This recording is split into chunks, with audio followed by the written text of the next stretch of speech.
పరిశుద్ధాత్మ అనుభవం కలిగిన వాళ్ళు కూడా ఉన్నారు కదా, వాళ్ళ సినిమా పాటలు వింటలేదా? నువ్వు పరిశుద్ధాత్మ అనుభవం కలిగిన ఎలా చెప్తున్నావు? సినిమా పాటలు చూస్తలేదా? నీ ఫోన్లో, నీ వాట్సాప్లో పైన స్టేటస్లో ఏం పెట్టుకుంటున్నారు కొంతమంది? సినిమా పెట్టుకుంటున్నారు కొంతమంది. మళ్ళీ ఇలా గుడికి వచ్చి అయ్యి బాబోయ్ ఇలా యాక్టింగ్లు తగలయ్యా అంటాడు. దేవుని ఏం కాదు, ఇలా స్టేటస్లోనే సినిమాలా.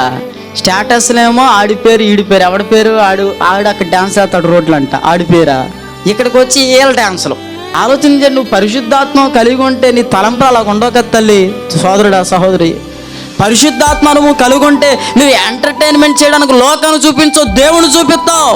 ఇదిగో నా ఫోన్ ద్వారా దేవుడు చూడాలి, నా ఫోన్ ద్వారా దేవుని మాట్లాడాలి, దేవునికి మహిమ కలగాలి. నీ తలంపులన్నీ ఎలాగుంటాయంటే ఆత్మ సంబంధంగా ఉంటే లోక సంబంధంగా ఏమీ కనబడు.